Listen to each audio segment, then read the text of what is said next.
Ivava kaisika. Satranao zahay Andriamanitra ray zanaka fanay masina nomenay ty fotoana ity. Ankalazanay sy iomananay. Ny amin'ny fankalazana ny nahateranay ty ambony tany. Amonjy anay. Asay vo mahay miomana ny fonay. Andrayanao Kristy mpanjaka. Ka tonganay hahita ny famonjenao. Na dia amin'ny toerana sarotra aza no misy anay sy ainy anay. Dia atsapa fa mpamonjy tokoa ianao. Ary tsy misy afamaina raha miana aminao. Fa mamonjy anay ianao ary ny masonay ahita ny famonjenao. Mitahelo namanay izay tsy tonga eto no miandry maro samihafa. Ataovy mahay mankalaza anao amin'ny fifaliana sy amin'ny fiadanana izahay ary amin'ny fanantenana ary ny fiazonana ny finoana amin'ny famonjena zay efa nataonao anay. Ny anaran'i Jesosy avy any Nazareta. Amen. Miarahaba antsika rehetra tratriny fankalazana KRISMASY zay karakarainy FBL sy ny faribohitra. Ary misaotra ny mpandahatra ny programa izay nanome anjara anay. Ny anjarantsika androany dia raha ny fijerena azy dia ao amin'ny alahady fahatelo amin'ny ADVENTO amin'ny laharana fahatelo. Kanefa ny faneva zay nampiompana ny fiangonana, ny faneva ny fankalazantsika ny KRISMASY dia nakiny tao amin'ny Lioka toko faharoa andiny fahatelopolo. Vaky toy izao amin'ny anaran'i Jesosy: fa ny masoko efa nahita ny famonjenao. Io no faneva. Fa izay anjarantsika androany dia ny Lioka toko fahatelo manomboka eo amin'ny andininy voalohany hatramin'ny andininy fahaeniny. Ny filazantsara ny Lioka toko fahatelo manomboka eo amin'ny andininy voalohany hatramin'ny andininy fahaeniny. Mivaky toy izao amin'ny anaran'i Jesosy: ary tamin'ny taona fahadimy nanjakan Tiberia Kaisara, fony Pontio Pilato no governora tany Jodia, ary Heroda no mpanapaka tany Galilia, ary Filipo rahalahiny nanampaka ny Itoria sy Trakonitisy, ary Lioka no mpanapaka ny ambin, ary Anasy sy Kaiafa no mpisorona be. Dia tonga tamin'ny Jaona zanaky Zakaria tany an-efitra ny tenin'Andriamanitra, ary nankany amin'ny tany rehetra ny amoron'ny Jordana izy, ka nitory ny batisany fibebahana famelan-keloka, araka ny voasoratra ao amin'ny bokyny teniny Isaia mpaminany hoe: injany misy feo miantso mafy an-efitra hoe, amboary ny lalan'i Jehova, ataovy mahitsy ny lalan-kalehany. Ny loasa rehetra ho totofany, ary ny tendrombohitra sy ny avoana rehetra ahety, ary ny meloka ahitsy, ary ny lalana mikitoantona ho hamarinina, ary ny nofo rehetra hahita ny famonjen'Andriamanitra. Ray masinao manamasinana ny fahamarinana, fanteninao ny fahamarinana. Amen. Ry fiangonana malala ho aminareo aneny fahasoavana sy ny fiadanana avy amin'Andriamanitra raintsika sy Jesosy Kristy Tompo. Advento no misy antsika, kanefa efa miandrandra sahady isika ny fety lehibe zay ankalazantsika ny nahatongavany zanak'Andriamanitra teto amin'izao tontolo izao hamonjy ny olombelona. Ka na dia advento isika dia fa tafiditra sahady amin'ny vondrona KRISMASY, satria ao anatin'ny vondrona KRISMASY ny advento, ny KRISMASY rahateo ary ny epifania. Ny masoko efa nahita ny famonjenao. Io no faneva lehibe ibanjinantsika sy tondra ny fiangonana antsika, ahatsapa sy hahita ny famonjen'Andriamanitra.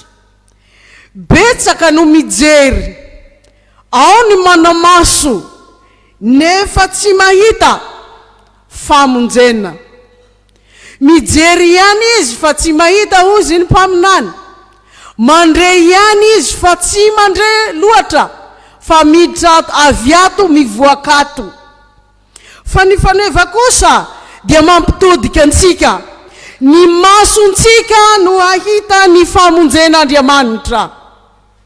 Raha i Simeona sy Iana dia nahatsapa fifaliana sy fiadanana. Raha Simeona dia hoy izy, ankehitriny dia alefanao amin'ny fiadanana ny mpanomponao, fa ny masoko efa nahita ny famonjenao. Ny fihaonany amin'ny Jesosy sy ireo ray aman-dreniny dia nahatsapany ny fahatanterahany faminaniana, fa nahita ny famonjeny Jehova izy. Ary Iana koa tahaka an'izany, ilay mpaminany vavy izay nitoetra mandrakariva teo amin'ny tempoly, dia nahita sy nahatsapa famonjena tamin'ny fihaonany amin'ny Jesosy sy ny ray aman-dreniny. Ny maso, nahoana no lazainy teny eto fa ny maso no asainy ahita ny famonjena. Raha i Matio no milaza azy dia hoy izy, ny maso no jirony tena. Fa raha ny fanoharana nay any atsimo any dia izao no lazainy, aleo goa maso toy izay goa fo. Zany hoe aleo jamba maso toy izay jamba amin'ny fo. Betsaka no mahita ny zavatra nataon'Andriamanitra eo amin'ny fiainany, fa jereny fotsiny satria jamba ny fony, tsy mahita izy. Fa raha ny Hebreo no milaza hoe mahita ny famonjen'Andriamanitra dia ny fony sy ny sainy, ary io no ilazany hoe tiavan Jehova amin'ny fonao rehetra sy amin'ny sainao rehetra. Satria rehefa mahita ny famonjen'Andriamanitra, ny sainao, ny fonao, dia ny masonao misokatra, ka na dia ao amin'ny maizina aza dia mahita mazava lehibe, satria mahita ny mazava izay naposak'Andriamanitra eo amin'ny fiainany. Ny teksta androany anefa dia i Lioka no mitondra antsika, arampitahaina amin'ny filazantsara hafa. Ny filazantsarany Lioka dia ny azy no tsara fandaharana indrindra, na ny ara tsy peliteny, na ny eo amin'ny fitarianteny. Asehony amin'ny teksta anjarantsika androany amin'ny alalany hoe teksta ny ADVENTO, fiandrasana, fahatongavana, fiandrasana amin'ny finoana, fanantenana sy fitiavana, fa ara-tantara, ny nahatongavany Jaona sy ny nahatongavany Jesosy. Inona no asehon'izany eto amin'ny teksta? Ambarany fa tamin'ny andron'ny Kaisara, andron'ny Pilato, andron'ny Heroda, ary andron'ny Filipo. Izany hoe raha mijery maimaika isika dia izao, ao ny mpitondra ara-panjakana, ary asehony koa fa misy mpitondra ara-pivavahana ny ao, dia ny mpisorona be izay lazainy ao. Milaza fahafenoany fahefana ara-pitondrana, na eo amin'ny fanjakana, na eo amin'ny ara-pivavahana izany. Ary raha fahefana no lazaina dia tafiditra eo amin'ny famirapiratana io, satria manana ny voninahitra ny mpanjanatany Romana, ary ihany koa ny mpitondra fiangonana tamin'izay, izay ny ray petsapetsa tamin'ireo mpitondra fanjakana gentilisa. Tsy tany amin'ireo olona ireo anefa no tonga ny ten'Andriamanitra, fa tany amin'ny Jaona mpanao batisa, ilay olona toa lazaina fa barbarianina, mihinana tantely remby ary ny akanjondrameva tsy tany amin'ny lapany mpanjaka no tonga ny ten'Andriamanitra fatao amin'ny jaona. Ary io no ilazany Isaia azy hoe izy nilay feo miantso mafy any an-efitra, hanamboatra ny lalany Jehova, hanao mahitsy ny lalana hatongavany mpamonjy. Nahoana? Misy anarana sofera zay makany Ambovobe Androy fa ny anarany Rabedodany. Bedodany ny fiainany zanak'olombelona, mikitoantoana feno lavadavaka, ary na dia nampanantenana ny mpamonjy efa nampitondraina ny Isaia, dia mahita isika fa mivily ny zanak'Israely ary miala, ary manao sarin-teny Lioka eto hoe amboary ny lalan'i Jehova, ary misy feo miantso any an-efitra, tahaka ny efitra i Jerusalema tahaka ny tany lao, satria nosimbany fahavalo na avy ao anatiny na avy ao ivelany. Fa ijaona kosa no niraina ialoha lalanazy. Ary raha ny teksta no lazaina amintsika tamin'ny alahady dia no lazaina fa lehibe indrindra ijaona kanefa kely indrindra amin'ny fanjakany lanitra. Nahoana? Izy no lay eo amin'ny antenantena ny andro ny testamenta taloha sy ny testamenta vaovao, nitory ny filazantsara ny fibebahana izy, nampitodika ny olona amin'Andriamanitra izy. Fa kely indrindra izy satria izy tsy nandray ny batisa ny fanahy masina. Ary raha ijaona tena no milaza azy dia hoy izy tsy miendrika hamahany fehikapan'ilay avy aoriana izy, na atsapa izy fampialoha lalana ihany.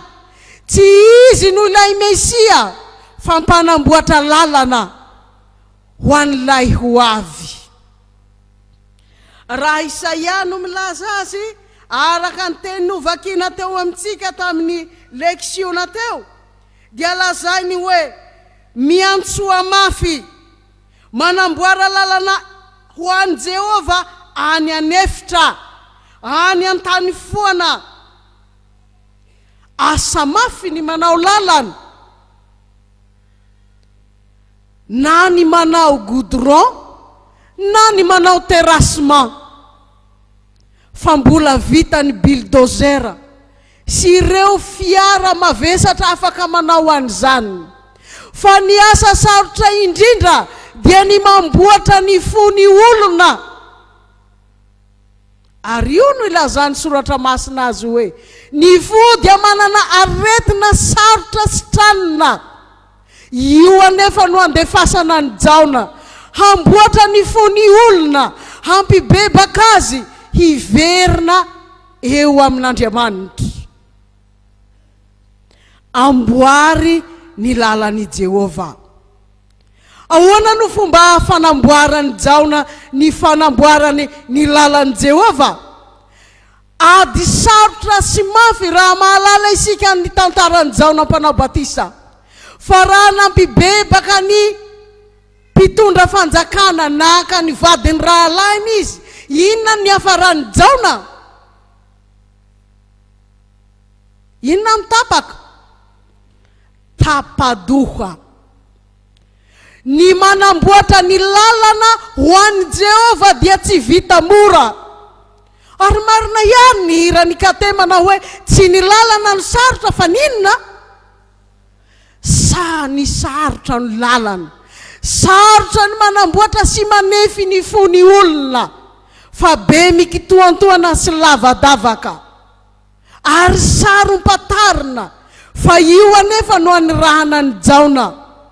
Ary manao sarin-teny izy eto, fa lazainy hoe ny loasa rehetra ho totofana, ny tendrombohitra sy ny havoana hahetry, ary ny meloka hahitsy, ary ny lalana mikitoantoana ho amarinina.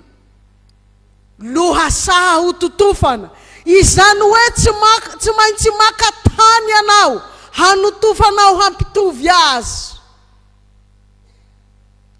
Ary raha misy tendrombohitra tsy maintsy mampihety ianao. Sarotra ny izany ry havana. Ary raha miolakolaka ny lalana ianao manamboatra azy eo amin'ny fiainantsika andavanandro. Tsy tsapanao tahaka ny efitra ve Madagasikara? Ary tsy misy miantso mafy ve? Ny antsoantso ny mpitory ny tenin'Andriamanitra mitory amintsika, miverena amin'Andriamanitra, mitodiha amin'Andriamanitra. Fa inona nefa no antso enitsika? Be dia be ny feo mafy miantso antsika. Miantso ny Black Friday, promotion izao. Miantso ny fahasahiranana samy hafa, very asa. Inona no hataonao amin'izao farantaona izao? Dia maneno mafy ireo, dia tsy henonao. Ny faneva hoe ny masoko hoe fanahita ny famonjenao. Fa mihozohozo isika, matahotra ny ampitso isika, ary miafinafina sy manao fangalapiery amin'ny tenin'Andriamanitra. Androany anefa isika dia avery ny teny. Jaona Mpanabatisa nanamboatra ny fony zanak'Israely, nampibebaka azy. Impiry anao no nandreny tenin'Andriamanitra tamin'izao ADVENTO izao. Ampijoro ny finoanao, ampijoro ny fanantenanao, ary hampijoro sy hampitodika aminao amin'Andriamanitra. Ary izay no sary ny lamba volomparasy. Tsy vita ny lamba fiandrianan'ny mpanjaka, fa mitory fibebahany. Fiverenana amin'ilay mpanjaka. Ilay lazainy Zakaria hoe, indro ny mpanjakanao, inantohiny, avy ho anao. Avy hanamboatra terasomany fonao, izay miavona, izay lalina noho ny fahakiviana tahaka ny lohasaha. Dia io no atongava ny mpanjaka hampitovy sy hampiaty ny fonao misy efitra io, handray an'ity mpanjaka ity. Misy feo miantso mafy eto Ambatovinaky, manao hoe amboary ny lalan'i Jehova, ataovy mahitsy ny lalan-kalehany. Ary raha eny amin'ny avion ry havana, ny zavatra mba hita, na dia mahay tahaka ninona ny piloty, raha tsy ny any ivelany, dia mbola mahita isika olona manao ohatran'izao. Miguide hozy ny sekoly alahady. Mitodika aminao ny tenin'Andriamanitra. Miaterira aiza ny fiainan'ny malagasy. Milanao kristiana eto Ambatovinaky. Igide ny fiainan'ny kristiana malagasy. Hampitodika azy amin'ilay mpanjaka. Ka na misy fahoriana entina eo amin'ny fampitodihanao ny olona ho amin'ny mpanjaka, dia matoky ianao. Fa ilay mpanjaka avy ho anao, manolotra fiadanana ho anao, manolotra famonjena ho anao, ary manamboatra ny fonao. Ny tendrombohitra hahetry. Tsy misy ianarana ny sekoly ny fiavonavonana. Fa asa nareo ry havana, fa rehefa manomboka te hiavina anao, dia ny orona no lanjaina, ary atao avoavo tsy hijery olona. Ary na io kristiana eo akaikinao io, izay tsy andovana volany, manao hoe arahaba tratry ny taom-baovao am-piangonana, dia ozy ianao vie privé-nay sy Jesosy io. Io toetra antsika mora miavona tahaka ny tendrombohitra sy be avoana ao anatiny io, no tiany tenin'Andriamanitra hahetry. Ary ray Paul no milaza azy, dia hoy izy, aoka ho aminareo zay saina izao, izay tao amin'ny Kristy Jesosy, fa na dia nanana ny endrika Andriamanitra izy, dia nofoanany ny tenany tamin'ny nakany endriky ny mpanompo, tonga mpanompo ilay mpanjaka, tonga nietry hampisandratra anao, ary raha ianao no ambony dia ampietreny, ka ilay fo malaky miavonavony. Dia entiny ten'Andriamanitra androany hoe amboary ny lalany fonao ry kristiana eto Ambatofinaky. Ny lalana rehetra izay tsy mahitsy miolakolaka, ataovo mahitsy ny lalan-kalehanao. Fa ny salamo dia manao hoe fanilo ny tongotro sy inona fanazavana ny lanako ny tenao. Ry havana, ahoana ny fanamboaranao ny lalan'i Jehovah amin'ny fiainanao? Ve sara ny yahy sy ny tebiteby ve ny fiainanao?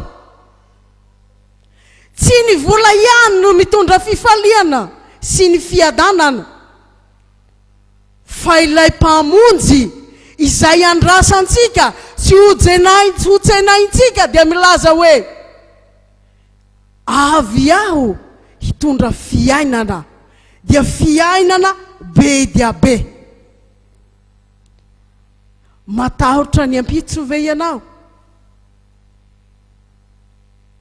Dia mba misy haiko hira kely ny refrain. Antsoy Jeso, nareo manohy azy. Tao masaka tsara. Antsoy Jeso sie, nareo? Zay, antsoy ilay mpanjaka hanala io toetrantsika mora miavona, io loha sahalalina mampitebiteby anao io hasandrany hitovy tantana. Ary nahatongavany dia tsy hafa fa ianao, hanjaka eo amin'ny fiainanao, hanjaka eo amin'ny ankohonanao, hanjaka eto Ambatofinaky ho Kristy mpanjaka ho an'ity fiangonana ity.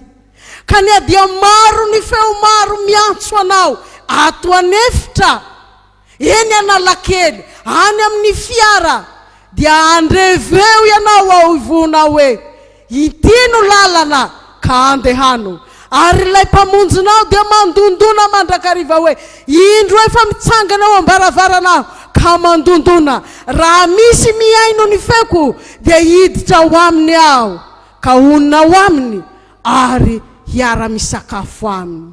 Sambatra ianao fa ny mpanjaka tonga hiantrano aminao, ary nahatongavany dia tsy hafa fa ny hamonjy anao.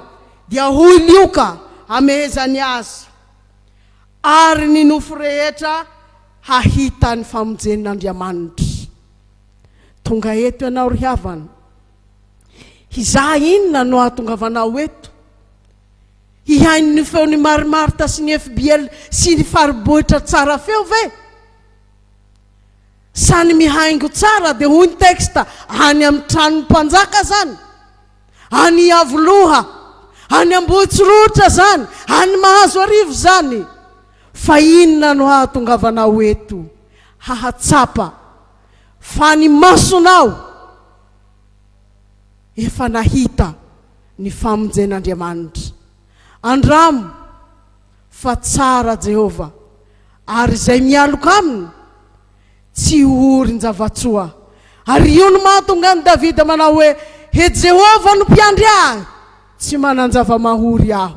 Ilay mpanjakanao manana ny zavatra rehetra, ary raha i Zakaria no milaza azy dia hoy izy hatrany andafiny ony, hatrany ampitany rano, dia fahefany ity mpanjaka ity. Ary Matio manao azy hoe azy ny fahefana ety an-tany hatrany an-danitra. Inona no atahoranao? Indro ny mpanjakanao avy ho anao, ary ny masonao hahita ny famonjen'i Jehova.